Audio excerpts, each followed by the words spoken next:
आप देख रहे हैं न्यूज बीट पारस जहांजेब के साथ।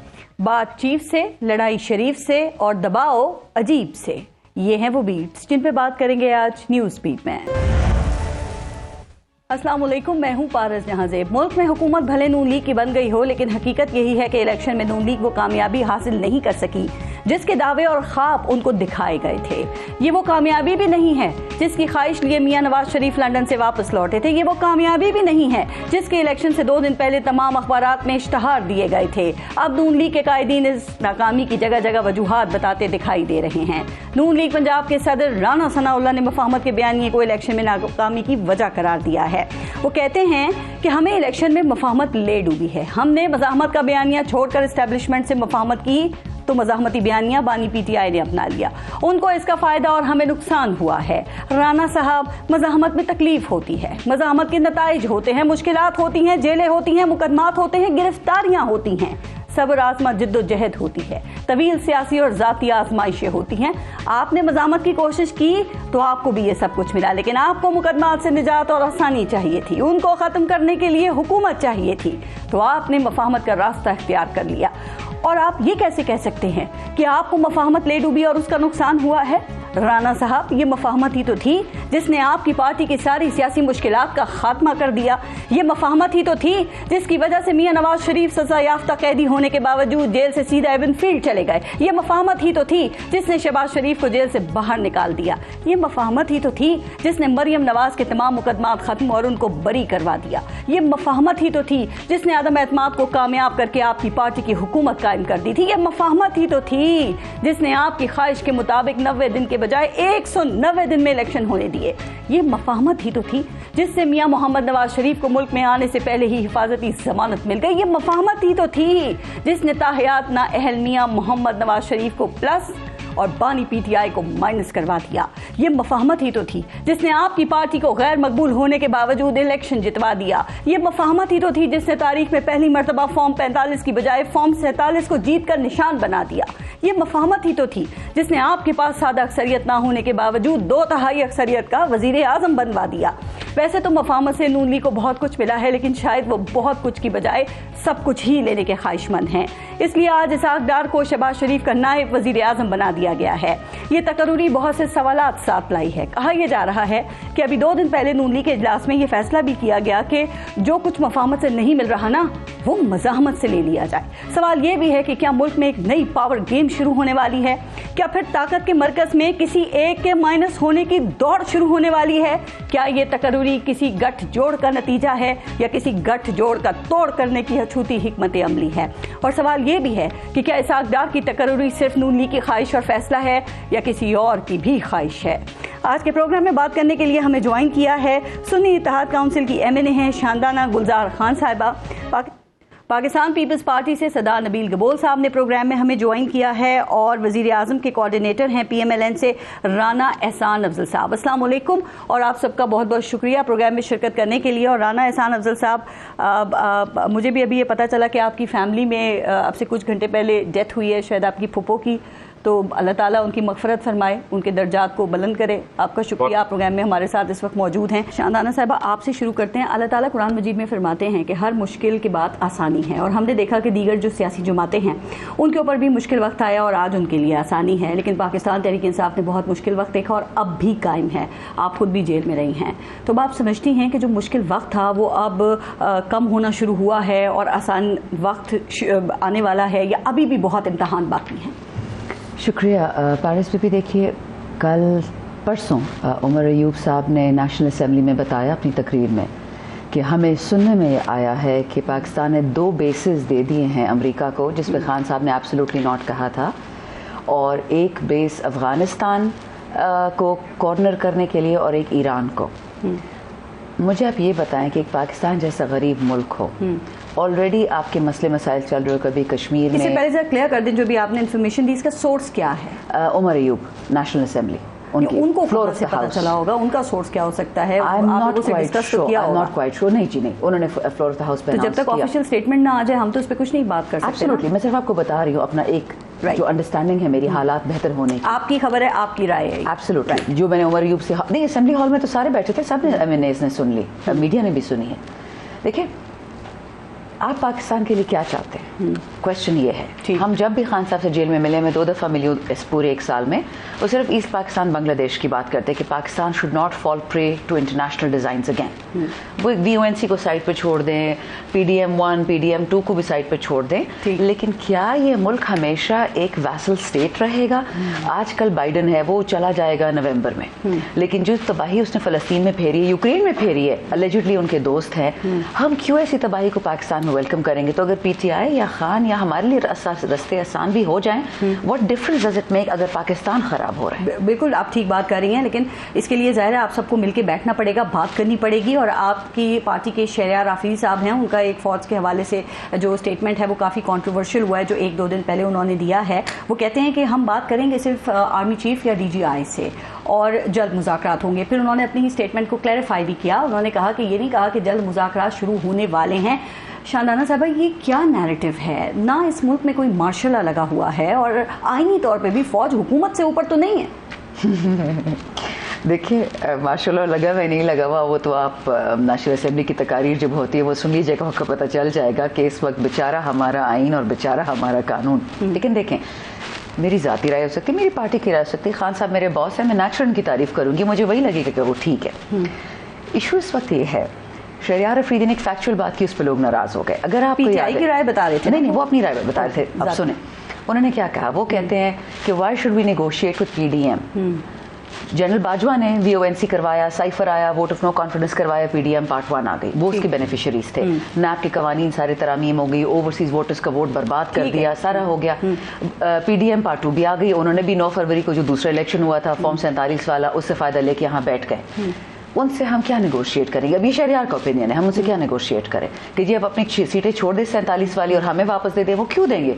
जिनको PM-CM बनने का शौक है वो तो नहीं छोड़ेंगे सीटें। लेकिन जब आप इस तरह की बात करते हैं तो डोंट यू थिंक कि आप फौज को सियासत में मजीद मुदाखलत की दावत दे रहे हैं और सियासतदानों को अंडरमाइन कर रहे हैं? देखिए, नून में और पीपल में इसमें कोई शक नहीं है, अच्छे लोग हैं, शरीफ लोग हैं, वतन दोस्त लोग हैं। माजद के साथ उनकी लीडरशिप क्लेप्टोक्रेटिक डिनेस्टीज हैं, वो सिर्फ आते हैं अपनी फैमिलीज के लिए, वो पाकिस्तान के लिए नहीं आते। ये बिल्कुल हो सकता है कि नून के, पीपल के, F के जो अच्छे लोग हैं उनके साथ हमारे भी जो डव्स हैं वो जिरगा कर लें, इसमें कोई इशू नहीं है। लेकिन खान साहब ने उसके लिए फिर कुछ शराइत बताई हैं। वो एक पहली शर्त यह है कि जो मुफाहमत करनी है, बात करनी है, तो जो हमारा फॉर्म 45 का मैंडेट है वापस दें, जो बेगुनाह लोग जेलों में पड़े हुए हैं उनको रिहा करें, और जो एक्स्ट्रा कॉन्स्टिट्यूशनल मिलिट्री ट्रायल्स हो रहे हैं सिविलियंस के, उनको सिविलियन में कन्वर्ट करें। हम माफी तो नहीं मांग रहे हैं कि अगर किसी ने कुछ किया है नुकसान, उसको सजा बेशक दे, बट ये क्या तरीका है कि एक बंदे के अडियाले में केसेस आप सुन रहे हो? मतलब कभी ऐसा हुआ है other than the shameful episode of Bhutto साहब? ऐसा कभी हुआ है?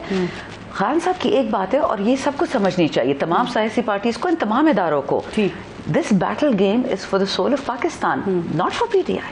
और बहुत लोग हैं जिन्होंने जबरदस्ती दिन को आंखें बंद की हुई कि हमें तो नजर भी नहीं आ रहा, हम तो देख भी नहीं सकते। सियाने लोग हर पार्टी में हैं, बात सबसे हो सकती है। लेकिन शहरियार ने तो एक सोने की बात की कि एक बंदा खुद आके कहता है PDM Part 1 कि जी हम तो बेकारी हैं।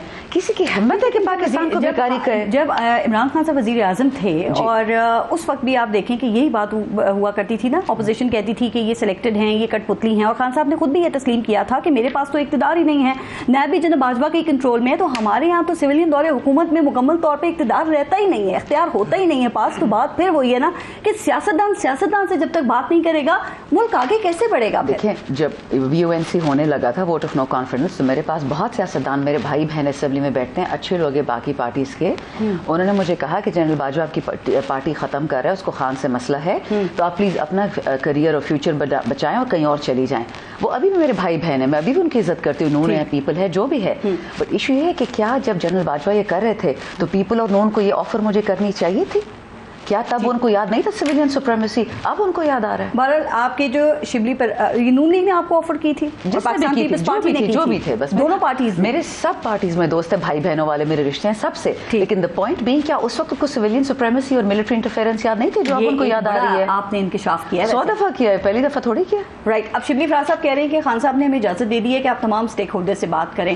फिर वही पॉइंट कि अब जब हुकूमत भी बार बार आपसे मुज़ाकरात का कह रही है कि हाँ आए मुज़ाकरात करें, तो आप क्यों नहीं शुरू कर रहे? फिर शुरू कर देखिए दीजिए हमने ना। स्टॉप नहीं किया, मैं तो 3 शराइत खान साहब की बता दी, बल्कि मैं तो खान साहब की 2 और चीज़ें आपको बता सकती हूँ मुफाहमत के लिए। फर्स्ट ही said we will do truth and reconciliation allow the South Africa model, या फतह मक्का जिससे आप कहते हैं, क्योंकि इस वक्त जो वाहिद चीज़ है वो है सालिम पाकिस्तान। इसमें सबको अपनी गलतियां मानना पड़ती हैं। जो Absolutely. की बात, क्या खान साहब अपनी की भी गलतियों को मानेंगे? अभी भी मानते हैं, हम जब जेल में उनसे जाके बात करते बिल्कुल मानते हैं। Why do you think Khan को लोग यू टर्न बोलते थे? क्योंकि खान साहब वाहिद पाकिस्तानी लीडर जो कहता था कि यार ये मैंने किया, ये गलत किया, मैं इससे वापस हो रहा हूँ, उसका मजाक उड़ाया जाता था। अब समझ आइए लोगों के कि what that means. Nabeel Kapoor साहब, आपकी इस पे मैं राय लेती हूँ, लेकिन ये आपकी जीत के बाद भी जो आपके मुखालिफिन है, लगता है वो आपका पीछा छोड़ने के लिए तैयार नहीं है। आपका जो हल्का है NA 239, तो वहाँ पे उसके नताइज को ट्रिब्यूनल्स में चैलेंज कर दिया गया है और 7 मई को आपने वहाँ पर जवाब देना है। तो क्या आपकी जो फतह है, कामयाबी है, वो बरकरार रह पाएगी? देखिए सिर्फ मेरा नहीं है, पूरी कराची का चैलेंज हुआ है और पूरे पंजाब के जो ये हारे हैं वहाँ सब चैलेंज हुआ है। समाअत तो आपकी हो रही है ना, वहाँ पे प्रूफ करें, जवाब तो आपसे तलब किया जाना है 7 मई को। नहीं सबको 7 मई को 18 इलेक्शन पिटिशन लगी है, जिसमें 18 के 18 से जवाब तलबी हो रही है, तो वो जाएं, बड़े शौक से जाएं। बात ये है ना, ये इशू नहीं है कि ये बैठ के देखें। मैं पारस आपको एक चीज़ बताऊं, जो मैडम गुलजार से आप बात कर रही थी, मैं सिर्फ इनको ये बताना चाहता हूँ कि ये अभी तक ये बैठे इसी चीज़ में कि जी धांधली, ये 2018 को क्यों नहीं याद रखते हैं कि जब पूरी कराची से स्वीप किया था इन्होंने, और पूरी कराची में सब ने उस वक्त शोर मचाया कि ये धांधली के नतीजे में PTI आई है। और ख़ुद इमरान खान से भी जब मेरी उस वक्त मुलाकात हुई तो वो भी कह रहा था कि पूरी कराची में हमने इतनी सीटें ली हैं, मुझे खुद यकीन नहीं आ रहा है। और ख़ुद जो जीतने वाले, जो लियारी से भी जो जीते हैं, जो अभी मेरे सामने सिर्फ 1300 वोट उनको मिला PTI का, जो जीता था 2018 में, वो रात को मैं खुद उससे मिला, उसने कहा यार मैं 20,000 वोट से हार गया, और वो घर जाके सो गया। और अगले दिन जो है उसको जो है ये नताइज दिए गए।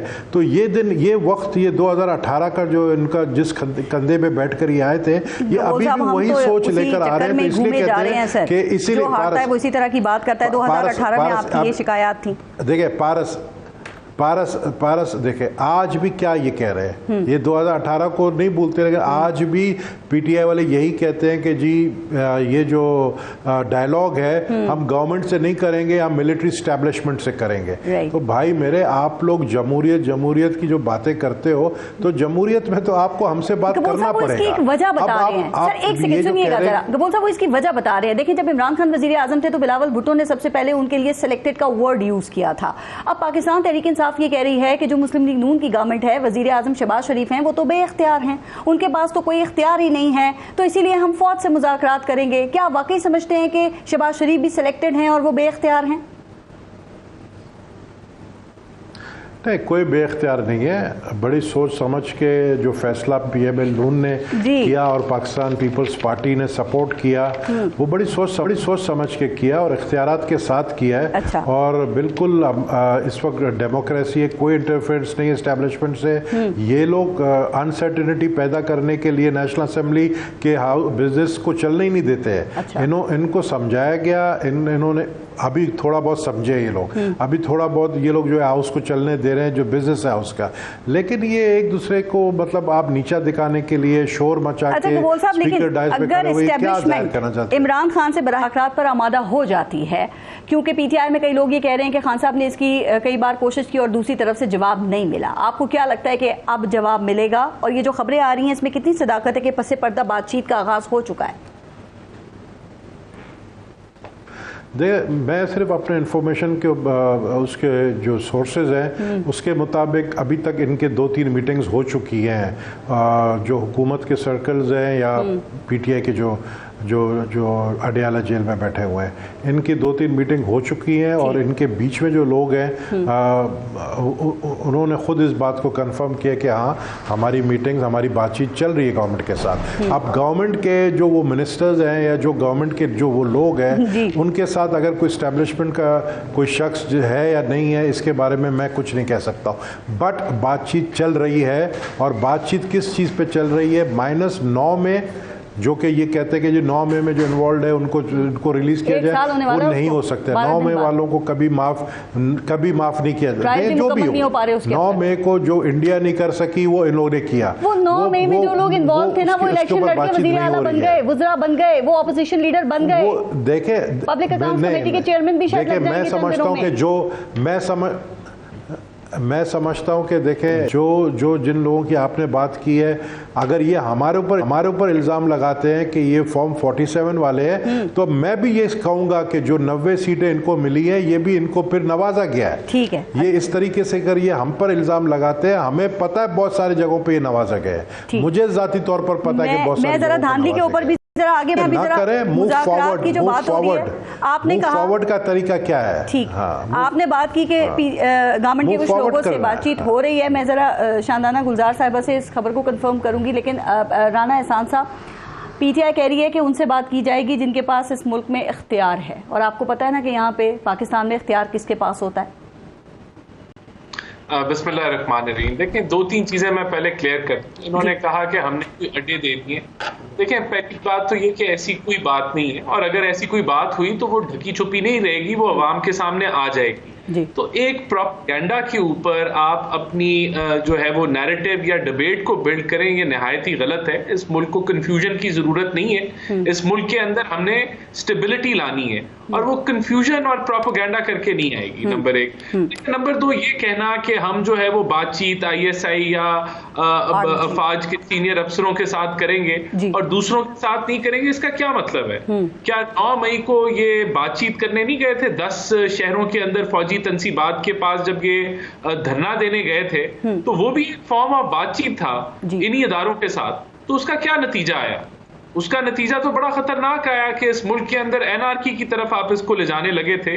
जब आप सियासत के अंदर अदारों को ओपनली ड्रैग करेंगे और आप कहेंगे कि हमारे सारे मुतालबात उनके साथ हैं, और वो मुतालबात पूरे नहीं होंगे, और आप अपनी आवाम को कॉल देंगे कि आए जहां वो बैठे हैं उधर जाके फिर हम बातचीत करते हैं, तो फिर 9 मई का नतीजा आएगा। और फिर आप कहेंगे कि इसमें तो हम शामिल ही नहीं है, ये तो हमारे खिलाफ साजिश है, ये तो लंदन प्लान है।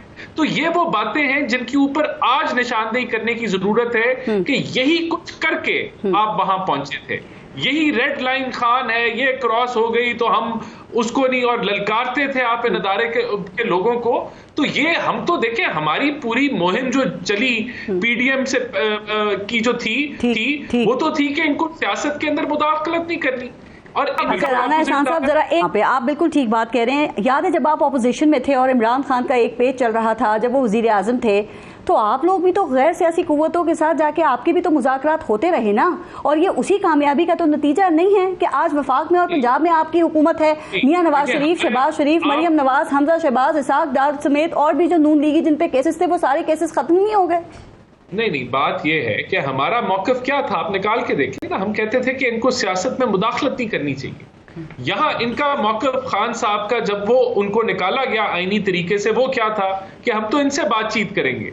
हम तो आप भी तो उन्हीं से ही बातचीत करते रहे हैं। वो कौन सी बातचीत होती थी? क्या वो मुदाखलत नहीं थी उनकी सियासत में, या आप नहीं दावत देते रहे? नहीं, ऐसा नहीं है। हमारा नारा यही था कि मुदाखलत नहीं होनी चाहिए, और इनका नारा यह है कि हम बातचीत उनके साथ करेंगे, हम आपके साथ नहीं करेंगे। तो इसमें बड़ा फर्क है। देखें, बात यह है कि जब आप ललकारेंगे और अवाम को यही आप दर्स पढ़ाएंगे कि हम उनसे बातचीत करेंगे, और फिर आपकी बातचीत नहीं होगी और फिर आप उनको ललकारना शुरू करेंगे, तो आप फिर से दूसरा 9 मई चाह रहे हैं। सर, आपके राना सनाउल्लाह ये कहते हैं कि मुल्क शरीफ इमरान खान से बात करने के लिए तैयार हैं, यानी कि अब तैयार हैं, माजी में वो भी तैयार नहीं थे। तो माजी की जो आप बात करें, यानी कि दोनों का स्टेटस फिर सेम ही था, फिर तो दोनों ही नहीं चाहते थे ना बात करना। हुकूमत की तो जिम्मेदारी होती है कि वो अपोजिशन को एंगेज करे, और उसकी जिम्मेदारी है कि वो माहौल को ठंडा करे। हमने इनको असेंबली के अंदर दावत दी है। असेंबली प्लेटफॉर्म है डिबेट का। असेंबली से मुल्क के मसाइल के हल निकलेंगे। असेंबली को ये चलने दें, वहां हम इनकी बात भी सुनेंगे। वहां एक न्यूट्रल स्पीकर है जो इनको ज्यादा वक्त देगा। लेकिन अगर ये असेंबली चलने करेंगे, वो कहते हैं पहले मैंडेट वापस कर दें, बाद फिर हम आपकी बात भी सुनेंगे और सारे बिजनेसेस भी चलने देंगे। मैं आप ही की बात जरा पूछ लूं जी, एक मिनट। मैंडेट देखें, बात ये है 2018 में हमारा ये मौकफ था कि इन्होंने हमारा मैंडेट छीना है। हम कोविड की मीटिंग्स में बैठे गए, वहां से उठ के चले गए। हमने मिसाके मईशत की बात की है, वहां से उठ के चले गए। आज ये कहते हैं कि मैंडेट जो है वो इनसे चुराया गया, ये इनका मौकफ है। लेकिन आज हम फिर मईशत की बात के ऊपर बातचीत करने के लिए तैयार हैं, हम मुल्क के लिए बातचीत, और ये कह रहे हैं कि हम नहीं मानेंगे। तो ये मसला मैंडेट का नहीं है, ये इनका मसला है। लेकिन ये भी सोचने की बात है ना कि आज वो महमूद और मौलाना फजल रहमान के साथ बैठने के लिए तैयार है, लेकिन नून लीग पीपल्स पार्टी से बात करने के लिए तैयार नहीं है। शानदाना गुलजार साहबा जी, ये बयानिया जो है वो मुज़ाकरात का आपका, आप मुज़ाकरात करेंगे उससे जिसके पास इस मुल्क में इख्तियार है, लेकिन वो आपसे, जिनके पास इख्तियार है वो आपसे क्यों मुज़ाकरात करेंगे? कोई खास वजह? बिल्कुल आपने सही फरमाया, उनके पास कोई वजह नहीं है सिवाय इस मुल्क की डूबती हुई इकॉनमी। बहुत सारी बातें थी, मैं कोशिश करूंगी कि ब्रीफली उनको भी रेफर करूं, क्योंकि I think facts speak for themselves. PDM part 1 जब आई थी तो वो गुर्बत ख़त्म करने आई थी, बट माशाल्लाह जाते जाते गरीब को ख़त्म कर गई। आप खुद देख ले, पता नहीं आप कितनी अमीर हैं या मैं कितनी होंगी, बट हमारा आज 2 महीने का बिजली का 80,000 बिल आया है जी। हम 2 माँ बेटी अकेले घर में, पता नहीं कौन से वहाँ पे मशीनरी चलाई है। तो हाल तो इन पाकिस्तान का ये कर दिया। हम जब जा रहे थे 17 रुपये बिजली का 1 यूनिट था, अब 75 पे पहुँच गया। तो काबिलियत तो उससे ही साफ जाहिर है, माजरत के साथ। दूसरा, पीडीएम के सरबराह मौलाना फजल रहमान थे, उन्होंने नदीम मलिक साहब के साथ उस दिन इंटरव्यू किया है कि हमें जनरल बाजवा ने बुलाया, पीपल को, नून को, हम सबको, कि खान की हुकूमत को गिरानी तो सारे इकट्ठे हो जाओ। तो ये तो माशाल्लाह इनकी मिसाके मईशत है, मिसाके व्हाटएवर। वो जनरल बाजवा कुरान की कसम उठा रहे हैं। आई नो उठा ले पब्लिक में। लेकिन एक बात बताऊं, रिश्तेदार हर किसी के होते, दोस्त हर किसी के होते। मेरा भी सारा खानदान फौज में है। ख्वाजा आसिफ साहब बैठे थे ब्रिगेडियर एजाज साहब के साथ। ये जो जमहूरियत की बात होती है, डिस्कशन की, क्या काम है ब्रिगेडियर एजाज के साथ, आप क्यों बैठते हैं? जनरल बाजवा का ससुर था ना, पूरा पीडीएम तो वही से ऑपरेट कर रहा था, बट डजंट मैटर। देखिए ये हिस्टोरिकल झूठ है, सब बोलते हैं, I don't blame anyone. Khan साहब को नहीं पता था इन बातों का? सबको पता था, बट वी वर वाचिंग। देखिए जब अमेरिका ऑर्डर कर दे तो फिर तो यस सर तो करना पड़ेगा ना, क्योंकि हमारे तो सारे माई बाप वो हैं। खान साहब यस सर वाले नहीं हैं, वो एब्सोल्युटली नॉट वाले। एग्जैक्टली, $62 बिलियन चाइना ने इस मुल्क में इन्वेस्ट किया। अमेरिका ने कितना इन्वेस्ट किया है, लेकिन थल्ले हम उनके लग जाते हैं। लेकिन खान साहब को बताना चाहिए था उस वक्त कौम को। अब ये तो बता रही हूँ ना। अब देखें, ये मेरे भाई ने बात की 2018 की, बहुत अच्छी बात इन्होंने की है गबोल साहब ने। लेकिन याद रखिए 2018 में हम 184 सीट जीत रहे थे, हमसे 45 सीट्स चोरी की गई थी उस इलेक्शन में भी। आई एग्री विद हिम, उतनी जितनी धांधली हुई थी, ताकि ये सारे मांगे तांगे के जो आ जाते हैं ना आपके इत्तेहादी, उनके साथ अब हुकूमत बना लो। हाइब्रिड गवर्नमेंट चाहिए थी, आई एग्री कि वो बहुत ही धांधली वाली गवर्नमेंट। ये भी नहीं बताया खान साहब ने आवाम को उस वक्त? बताया था, लेकिन जरा आहिस्ता करके बताया था। अच्छा, लियारी की जो बात कर रहे हैं, वो लियारी का मैंने आज किस पार्टी में बैठा है, आपको पता चल जाएगा कि सच किधर है, झूठ किधर है। आगे जहां बात हो रही है नेशनल असेंबली में फॉर्म 45 की, स्ट्रेंजर्स इन द हाउस बैठे हुए हैं। मैं नहीं कह रही हूँ, नूर आलम कह रहा है, जो पीटीआई छोड़ के गया वो कह रहे जी स्ट्रेंजर्स इन द हाउस बैठे हैं। हम तो हंसते ही रहते हैं कि आपस में ही लड़ रहे हैं, एक दूसरे की बातें सुना रहे हैं। डॉक्टर नफीसा शाह ने उसने ठीक ठाक क्लास ली नून लीग की, ये जो उन्होंने स्कैंडल किया था पीडीएम पार्ट 1 ने गल्ले का, कि पहले यूक्रेन से $20 मंगाया, 360 में बेचा और अब उसको री एक्सपोर्ट करना है। हमें तो बोलने की जरूरत ही नहीं है, तो एक दूसरे के पीछे पड़े हुए हैं। आखिरी बात, 9 मई वाले, मैं इस बात पे आमीन करती हूँ कि जिसने 9 मई किया, अल्लाह उसकी नस्लें ख़त्म कर दे इस मुल्क से। जिसने भी किया पाकिस्तान के खिलाफ, अल्लाह उनको एक सेकंड की छूट ना दे। I agree with my brothers on this. और फाइनली याद रखें, पाकिस्तान में स्टेबिलिटी ऐसी आएगी कि आसफा जरदारी के खिलाफ जो इलेक्शन में खड़ा होता है उनके आप पेपर्स मुस्तरद कर दो, और जो पीटीआई वाला खड़ा था उसको जेल में डाल दो, और माशाल्लाह ये democracy is the best revenge, vote को इज्जत दो। माजरत के साथ पारस, हम किसको बेवकूफ़ बना रहे हैं? खुद को बना रहे हैं। There are good people, I tell you again, there are good people in this country. उनको आगे नहीं आने नहीं दिया जाता, क्योंकि शरीफों को और ज़रदारियों को आगे करना है। मुल्क डूब रहा है, सबके सामने डूब रहा है। क्या फिर आपकी बातों से ये समझा जाए कि अब जो मज़ाहमती सियासत है वो किस्सा पारीना इस मुल्क में बन चुकी है, और स्टैब्लिशमेंट एक सियासी हकीकत के तौर पे उसको एक्सेप्ट कर लिया गया है, और जो हाइब्रिड निज़ाम की आपने बात की, अब आगे वही चलेगा? मुल्क रहेगा तो हाइब्रिड निज़ाम चलेगा ना, मुल्क रहेगा तो क्लेप्टोक्रेसीज, ये डिनेस्टीज रहेंगी, ये चोर रहेंगे। मुल्क नहीं रहेगा तो कुछ नहीं रहेगा, और ये किसी को समझ नहीं आ रही है। लेकिन ये मुल्क 27 रमजान के शब को मिला था। ये कमजोरी सियासतदानों की है, ये हम आप लोगों ने किसी को स्पेस दी है तो कोई मुदाखलत करता है। आप लोग साथ मिलकर बैठते तो ये दिन ना देखना। बात बताओ पारस, इतनी तो हमारी यादाश्त शुक्र है, बांग्लादेश हमें क्यों खोया था? 95% of Pakistan wants status quo. 95% of Pakistan, including politicians, including army, including police, हम चेंज चाहते हैं. चेंज को नहीं रेजिस्ट किया जाता. मजीद लोग तंग आ गए हैं. 76 साल से ये सिस्टम चल रहा है. सिस्टम नहीं चल रहा, ये फट गया. ये सिस्टम ये गरीब के लिए नहीं चलता, ये मिडिल क्लास के लिए नहीं चलता. ये 5% जो आपके सेठ हैं, जो मीडिया हाउस वाले हैं, जो मौलवी है, जो ब्यूरोक्रेट है, हर जगह होंगे. उन सबको अपनी, और ये मैं नहीं कह रही, वर्ल्ड बैंक की स्टडी आप निकाल के देख लें. इसके अलावा जो ऑपोजिशन होता है वो ऐसी ही बातें करते हैं, लेकिन जब हुकूमत में आते हैं तो ये सारी बातें भूल जाते हैं. तो देखिए, उस वक्त याद रखने की जरूरत है ना. फिर आप लेकिन बताते भी नहीं है. फिर आप कहते हैं नीची आवाज में बताते हैं, ये आवाम जोर ऊंचा सुन पा रहा है. मुझे तो खान साहब ने 10 महीने ब्लॉक किया हुआ था व्हाट्सएप पे, क्योंकि मुझे कुछ ज्यादा सच बोलने का शौक है, इसलिए मैं जेल भी गई थी. मैं एक बात बता दूं, for me this is not about PTI, this is about Pakistan. और जो नहीं समझना चाहता, आप चीख के किसी को नहीं समझा सकते हो. सच सच होता है. राइट. गबोल साहब, आपके ख्याल में क्या वाकई अब ये जो हकीकत है, और क्या इसको आप सबने तस्लीम कर लिया है कि मुल्क में अब हाइब्रिड निज़ाम में हुकूमत ही चलेगा और जो मज़ाहमती सियासत है वो किस्सा पारीना बन चुकी है? सर नहीं, ये इनकी अपनी राय. देखिए हुकूमत चलाने के लिए, मुल्क को चलाने के लिए सबसे जो इम्पोर्टेंट चीज़ है इकॉनमी को बेहतर करने के लिए, दैट इज़ जो गैर यकीनी सूरत हाल सियासत में पैदा की जा रही है, उसका ख़ात्मा बहुत ज़रूरी है. और उसका ख़ात्मा हमारी तरफ से नहीं होगा. हम तो ऑफ़र कर रहे हैं कि आए बैठे और इसका ख़ात्मा करें. उसका ख़ात्मा अडियाला जेल से होगा.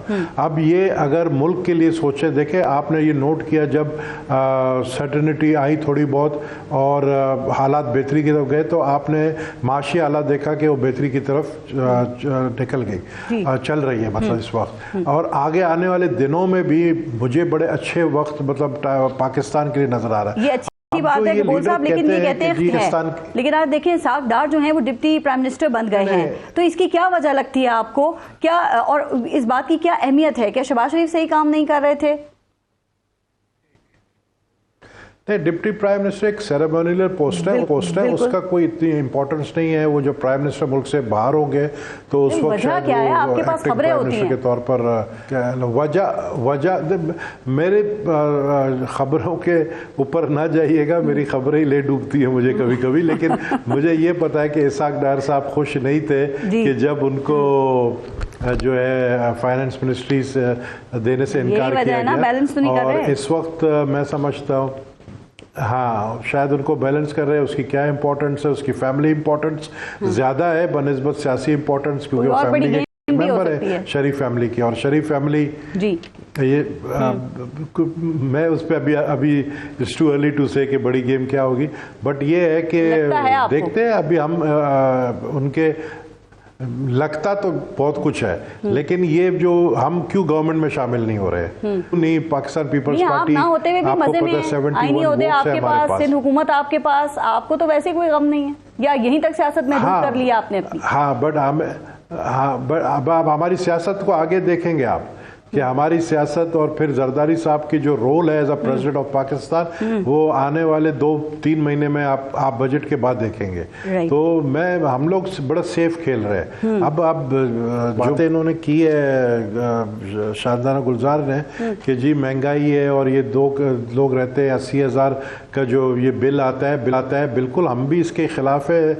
मैंने तो एहतजाज किया. आपने देखा पिछले दिनों कॉलिंग अटेंशन नोटिस के ऊपर मैंने कराची के इलेक्ट्रिक के हवाले से और लियारी के हवाले से मैंने बाकायदा एहतजाज किया है. अपने ही गवर्नमेंट जिसको सपोर्ट करते हैं. और आने वाले दिनों में अगर इसी तरह महंगाई रहेगी तो पाकिस्तान पीपल्स पार्टी एहतजाज भी और मजीद बढ़ा देगी. और आने वाले दिनों में आगे 2025 क्या लेकर आती है, हो सकता है एक नया चेहरा लेकर आए. ये इसके लिए मैं कुछ अभी कह नहीं सकता हूँ. अच्छा अफजल साहब, आप जरा इकोनॉमी पे भी बात कीजिएगा, लेकिन जरा इस पे भी अपनी राय दें कि मुल्क में अब हाइब्रिड निज़ाम ही मुल्क का मुस्तकबिल आपको लग रहा है? चूंकि गुज़िश्ता 2 साल से पाकिस्तान पीपल्स पार्टी और नून लीग जिस तरह से हुकूमत का हिस्सा रहे हैं, तो सर लगता ये है कि आप लोगों मज़ाहमती सियासत भी शायद ख़त्म हो गई है और अब जो चीज़ें हैं उनको आपने भी एक्सेप्ट कर लिया है, जो हालात हैं उनसे आप लोगों ने भी समझौता कर लिया है? देखिए, अभी हम हुकूमत में हैं, हमने कोई मज़ामती सियासत नहीं करनी, हमने डिलीवर करना है. हमने महंगाई को काबू में करना है, हमने आम जिंदगी की एक आम शहरी की जिंदगी को बेहतर करना है, हमने रिफॉर्म्स लेके आनी है। तो हमारी अब वो जो सियासत देखें, सियासत ऑपोजिशन करती है, हुकूमत जो है वो डिलीवर करती है। तो हमारा देखें हाइब्रिड निजाम जब आप कहते हैं तो क्या SIFC जो है वो आइन के मुताबिक मौजूद है और वो अपना रोल अदा कर रहा है, और बाकी जो हुकूमती फैसले हैं वो कर रहे हैं। तो इसमें ये नहीं कि ये कहना कि हुकूमत में रहते हुए भी मज़ाहमत तो करते रहे ना। शाहिद खाकान अब्बासी साहब जब वजीर आजम थे उसी वक्त वोट को इज्जत दो का नारा लगाया गया था ना। और अभी आपकी नून लीग का जो इजलास हुआ उसमें मियां साहब से दोबारा सदारत की रिक्वेस्ट की गई है कि आप मुस्लिम लीग नून की संभालें। तो अगर वो दोबारा सदारत संभालते हैं तो क्या आपका बयानिया होगा? मज़ाहमत होगा, मफाहमत होगा, या दोनों साथ लेके चलेंगे माजी की तरह? देखिए खाकान अब्बासी साहब वजीर आजम बने थे आखिरी साल में, तब हम इलेक्शन ईयर के अंदर थे। अभी हम इलेक्शन ईयर में नहीं है, अभी हमने इलेक्शन नहीं लड़ना, अभी हमने डिलीवर करना है, हमने सख्त फैसले लेने हैं, हमने मईशत को ठीक करना है। तो जो बाकी जो आपकी के पार्टी जो है वो सदर मियां नवाज शरीफ बन जाएंगे तो बिल्कुल देखें सदर ऐसे इंसान को होना चाहिए जो पूरा वक्त है पार्टी की तवज्जो उसकी जो है वो पार्टी की तरफ हो। तो इसमें कोई बुराई नहीं, और वैसे ये जमाती मियां नवाज शरीफ की है तो वो अगर फैसला करते हैं तो उसको सब लोग उसको एक्सेप्ट करेंगे, खुशी के साथ एक्सेप्ट करेंगे। इसके अलावा आपने ये बात भी अच्छी की कि आपका काम करना है। जो 16 माह की हुकूमत थी और अभी शानदाना गुलजार साहिबा उसके हवाले से जो बता रही थी, आप समझते हैं, आप मुतमईन हैं अपनी उस परफॉर्मेंस से, जो कि उसका जिक्र तो आपने इलेक्शन कैंपेन्स में भी करना पसंद नहीं किया, ओन ही नहीं किया उस वक्त को? नहीं, हमने बिल्कुल उसका जिक्र भी किया, हमने मुल्क को दिवालियेपन से बचाया, और जो उस मुल्क को बिल्कुल दिवालिया कर गए, मुल्क को बचा गए। नहीं, देखें मैं समझता हूं कि अभी पहले भी हमने काम किया, डिलीवर किया, हमने मुल्क को जो है डिफॉल्ट से बचाया, और अभी भी हम मईशत को वो फैसले हम करने जा रहे हैं जो 76 सालों में नहीं हुए। PIA हम नहीं बेच सके, हम PIA को बेचने जा रहे हैं, हम प्राइवेटाइजेशन की तरफ बढ़ रहे हैं। हम जो स्टेट ओन्ड एंटरप्राइजेस खसारा करते थे और वो सिर्फ एक मखसूस जो वहां उसके मुलाजमीन होते थे उनको बचाने के लिए। पीपल्स पार्टी को मना लिया आपने इस पे? जी, वो पीपल्स पार्टी साथ है, उनसे बात कर ली है, उनको मना लिया? देखें बिल्कुल पीपल्स पार्टी हमारे साथ है। हम पीपल्स पार्टी से किसी बड़े फैसले के ऊपर करने से पहले उनके साथ मुशावरत भी करते हैं, अगर वो कंसर्न्स रेज करते हैं उनको हम बिल्कुल क्लियर भी करते हैं। वो हमारे दीजिएगा बोल साहब, जो प्राइवेटाइजेशन की बात कर रहे हैं खासतौर पे PIA वगैरह की, आप साथ हैं मुस्लिम लीग नून के? हुकूमत का साथ देंगे इसमें? नहीं, अभी तक तो हम साथ नहीं है। ये हमें कन्विंस करें ये क्या कह रहे हैं राना चाहते हैं हम समझते हमारी पार्टी समझती है कि हमारी पार्टी की जनरल सेक्रेटरी का भी स्टेटमेंट आया, शरीर रहमान का भी स्टेटमेंट आया कि हम PI के प्राइवेटाइज के हक में नहीं है, बाकी इनकी मर्जी है, जो करना चाहते करें। राना आप वो कह रहे हैं हमें तो मुतमईन नहीं किया, बात ही नहीं की अभी तक। देखिए हमने एक कमेटी फॉर्म की हुई है, जहां कोई भी फैसला हम करने जाते हैं तो वहां उस कमेटी के तहत हम इनको इन्फॉर्म भी करते हैं और वहां डिबेट भी होती है। तो मेरे ख्याल से बिल्कुल पीपल्स पार्टी ने इसके ऊपर बहुत सारे लीडर्स की स्टेटमेंट्स हैं, नवीद कमर साहब हैं, वो प्राइवेटाइजेशन को सपोर्ट करते हैं। तो इनकी पार्टी का ये मौकफ नहीं है, हो सकता है एक आधे इंडिविजुअल का कोई ये मौकफ हो, लेकिन हमें कोई ऐसी रेजिस्टेंस नहीं आई कि हम इसको प्राइवेटाइज ना करें, बल्कि ये तो प्रोसेस अब बिल्कुल ऑनगोइंग है। मई के अंदर बिड्स इनवाइट की जा रही हैं, बिडिंग प्रोसेस स्टार्ट होने जा रहा है मई के महीने में और ये जून में क्लोज हो जाएगा। तो हम तो बिल्कुल इसकी तरफ बढ़ रहे हैं। तो हम जो फैसले नहीं हुए, सब्सिडीज, क्रॉस सब्सिडीज को खत्म करना है, इनडायरेक्ट सब्सिडीज को हम खत्म करने जा रहे हैं, पावर सेक्टर रिफॉर्म्स लेके आ रहे हैं, पेट्रोलियम सेक्टर, तो हम तो मईशत को ठीक करने जा रहे हैं। और ये कहना कि जी मुजामती सियासत और फलानी सियासत ये इलेक्शनों में होती है, अभी हम हुकूमत में हैं, तो ये बिल्कुल ही ये मुद्दा ही गलत है। हम अभी परफॉर्म करने जा रहे हैं। अल्लाह करे इस दफा परफॉर्म कर लें सर, बिल्कुल ठीक है, आखिरी चांस है, इसके बाद फिर शायद मौका मुश्किल ही हो जाएगा, तो परफॉर्मेंस ही बचा सकती है। में पोटेंशियल है और हम उस पोटेंशियल को अनवाइंड करेंगे, एक आम आदमी की जिंदगी में बेहतरी लेके आएंगे और ये जो लीड कैप्चर है जिसका जिक्र होता है उसकी तरफ हम जाएंगे। हम बोझ उस पे डालेंगे जो जिस पे बोझ डलना चाहिए और वो बोझ ले नहीं रहा। राइट, लेकिन उस पे डाल रहे हैं जो कि एक आम आदमी है और उसी को पीसा जा रहा है। जो आपने अभी सख्त शराइत की बात की है, जो आप फैसले लेंगे उसका असर भी उस आम आदमी पे पड़ा है, अभी तक यही हो रहा है जब आप करेंगे वो काम तो फिर जरूर उसकी तारीफ भी की जाएगी और उसके अच्छे सम्राट भी सामने आएंगे। शानदाना गुलजार साहिबा, मुझे बताइए कि ये नून लीग दावा कर रही है कि अभी जो ज़िमनी इंतखाबात हुए थे ना, उसमें जो आपका धांधली का बयानिया है वो तो खत्म हो गया। वो कहते हैं कि हमारी कारकर्दगी देखें, 2 माह में मरियम नवाज की कारकर्दगी पंजाब में ऐसी थी कि अवाम ने उनके हक में वोट दिया है। मानती हैं आप इस बात को? ज़िमनी इंतखाबात में क्या हो गया था? 8 फरवरी के जो रिजल्ट थे उससे बिल्कुल मुख्तलिफ थे। शुक्र है पाकिस्तान में अभी भी कुछ सच्चे लोग हैं, बेशक वो मालदार नहीं, गरीब हैं, बट गैरत वाले हैं। शेख वकास अकरम ने बताया NA 119 में 40 आरओज़ को उठा के ले गए गवर्नर हाउस। माशाल्लाह गवर्नर हाउस अब एक प्रिजन का काम भी कर रही है। 30 आरओज़ बेचारों ने तो डर के मारे जो फॉर्म 45 46 इनसे कर 47 की तो नौबत ही नहीं आई ना, उधर ही साइन कर दिए जाते हैं। वो डस्का का भी सुना था, सुने ना, 10 लोगों को मारा जिसमें 4 खवातीन भी थी, लितर से उनको मारा है कि ये साइन करो। फिर उसके बाद उन सबको लाख रुपए दिया गया, उनकी वीडियोस बनाई गई हैं, वो तो वीडियोस प्रूफ भी हैं कि जी आप इन केस आपका जमीर उठ जाए कमिश्नर रावलपिंडी की तरह तो पहले से वीडियो तैयार हो के इन्होंने पैसे लिए थे, झूठ कह रहे हैं। ये वीडियोस आप ले जा रहे हैं कोर्ट में? ये शेख वकास अकरम आप वो कह रहे हैं जो उनकी वीडियो बनी है वो कह रहे हैं कि हमारे पास है, अब उस पर देखा जाएगा। लेकिन this is news from him in the assembly hall on the floor of the house. ये ओथ नीचे जो स्टेटमेंट होती है ना, ऊपर कुरान नीचे बात करते हैं। दूसरी बात, माजरत के साथ जब ये वोट ऑफ नो कॉन्फिडेंस हुआ ना, तो उस वक्त ट्रेजरी में $17 बिलियन थे, अरब डॉलर।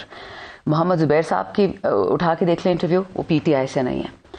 मिफ्ता इस्माइल साहब की इंटरव्यू उठा के देख लें, वो PTI से नहीं है। शायद खाकान अब्बासी की देख लें, वो PTI से नहीं है। और वो आपको बता देंगे कि दिवालिया पाकिस्तान में दूर दूर नजर नहीं आ रहा था। नून लीग से ये तीनों नाम जो आपने लिए हैं वो नून लीग में भी नहीं है। एग्जैक्टली, कहीं तो है ना, ठीक है, और ना वो PTI में। तीसरी बात देखें, tax, I agree tax net बड़ा होना चाहिए। बट जब एक मुल्क का प्राइम मिनिस्टर कहता है कि मेरे पास एक तोहफा है, एक घड़ी $4.5 मिलियन की, अब $4.5 मिलियन अब तो बहुत हो गया, उस जमाने में तकरीबन 44 करोड़ था। ये मैं आपको 2013 की बात कर रही हूँ। और 44 करोड़ की घड़ी पहनने वाला आदमी 5 लाख रुपए टैक्स देता है सालाना। मियां नवाज शरीफ की बात कर रही हूँ, वो प्राइम मिनिस्टर था उस टाइम। तो क्या टैक्स नेट बढ़ेगा गरीब को मजीद बर्बाद करने के लिए? क्योंकि मुझे तो नहीं लगता कि कभी भी इन खानदानों पर टैक्स डलेंगे, कभी भी नहीं। जी, राना एहसान अफजल साहब, देखिए खान साहब की भी तो टैक्स की बात करें ना, वो कितना, वो तो खैर 1.5 लाख या लाख रुपया जो है वो टैक्स दे रहे थे, और उन्होंने कितनी बड़ी महंगी घड़ी जो है वो बेच के उसको डिक्लेयर भी नहीं किया। तो देखिए ये बातें, मियां साहब की जो कंपनीज हैं वो तो मैसिव टैक्सेस देती हैं और वो भी रिकॉर्ड पे हैं और लॉस डिक्लेयर करती हैं। उनके जरा निकाल रिकॉर्ड्स आप देख लें भाई, हर साल लॉस डिक्लेयर करते हैं। आपके पॉइंट में जरूर मुद्दा होता अगर आप खान साहब के भी टैक्सेस के बारे में बताती हैं और एक चीज देखी हुई है भाई, एक चीज देखी हुई है। करेंगी कंपैरिजन तो उसके अंदर आपको ये नजर आएगा कि खान साहब तो बिल्कुल ही टैक्स नहीं देते। राइट। अच्छा, मुझे सिर्फ एक आखिरी बात बता दें, जो कर रहे हैं ये टूटा फूटा जो एहतजाज हो रहा है, चूंकि जो आपकी क़यादत इस वक्त बाहर है वो खुद इख्तिलाफात का शिकार है, चूंकि मरकजी लीडर आपका जेल पे हैं, कोई इम्पैक्ट क्यों नहीं बना पा रहे आप? कोई टफ टाइम नहीं दे रहे इस हुकूमत को? वो क्यों आपसे डरेंगे या खौफजदा होंगे? 200 से ज्यादा MNAs बैठे हुए हैं ट्रेजरी बेंचेस पे, हम 100 से कम हैं इस तरफ। हिम्मत नहीं तो कि ये बात करें वहां पे जब हम खड़े हो जाते हैं। सबको पता है, बैरिस्टर गौहर ने कहा था कि इनको तो अपनी फैमिली भी नहीं एक्सेप्ट करती कि MNAs इलेक्ट होके आए हैं, तो वो फिक्र ना करें। दूसरी बात, हम क्यों दुश्मन को आसान दिन दिखाएं, हम क्यों अपनी इफेक्टिव स्ट्रेटजी सारी बाहर लेके आए? आपने अपनी स्ट्रेटजी देखिए, हमारी स्ट्रेटजी पाकिस्तान को बचाने की है, ठीक है, अपने लीडर को बचाने की है, लेकिन Pakistan first, forever and always. Gabol साहब, लास्ट कमेंट। मैंने कहा ये तो फ़ख्र की बात नहीं है जो ये कह रहे हैं कि जी हम 100 लोग हैं वो चलने नहीं देते हैं, उसको अब खड़े हो जाते हैं। आप लोग तो प्ले कार्ड लेके सिर्फ एक ही डिमांड करते हैं, पाकिस्तान को बचाना नहीं। आप तो एक ही डिमांड करते हैं, इमरान खान को रिहा करो। तो अगर इमरान खान के रिहा करने से पाकिस्तान की इकॉनमी सही हो जाती है तो बिल्कुल करना चाहिए। अगर इमरान खान को रिहा करने से जो है सारे सिस्टम बिल्कुल दुरुस्तगी पे आ जाते हैं और आप लोग खुश और राज़ी हो जाते हैं और आप लोग को अगर गवर्नमेंट दी जाती है और आप लोग समझते हैं कि हमें PTI को अगर गवर्नमेंट मिल गई और PTI का निशान दोबारा में मिल गया तो पाकिस्तान की इकॉनमी ऊपर चली जाएगी। तो मैं तो पाकिस्तान के लिए इतनी बड़ी कुर्बानी भी देने के लिए तैयार हूं कि पाकिस्तान के लिए, पाकिस्तान को बचाने के लिए ये जो कह रहे हैं अगर ये कर सकते हैं, जो कि ये नहीं कर सके 2018 के हुकूमत के बाद, ये खुद इमरान खान मानता है, इन्होंने कहा भी है। और फिर आपसे भी आके जो निजाम में हमने तो गिराई, महंगाई कम करने आए थे, आप 5 साल पूरे करने देते, फिर हम इनसे सवाल करते हैं। देखिए मेरी बात सुने, पारस 2.5-3 साल तक ये फैजियाब थे तो उस वक्त कोई इशू तो नहीं था ना इनको। उस वक्त तो एस्टैब्लिशमेंट तो उनके साथ थी, ये खुद तारीफें करते थे एस्टैब्लिशमेंट की। तो क्यों नहीं किया इन्होंने? क्यों नहीं जो वादे किए उन्होंने वो वादे निभाए। अब बैठ के कह रहे कि जी अगर हम होते तो हम ऐसे आप जो वादे कर रहे हैं वो जरूर निभा लीजिए, कहीं आप आईनी ओहदे एंजॉय करते रह जाएं सर, और अपनी सिंध हुकूमत। बहुत बहुत शुक्रिया नबील कबूल साहब, राना एहसान अफजल साहब और शांताना गुलजार साहिबा प्रोग्राम में शिरकत के लिए। अपना और अपने मुल्क का ख्याल रखिए। पारस जहां ज़ेब को इजाजत दीजिए। अल्लाह ने के बाद।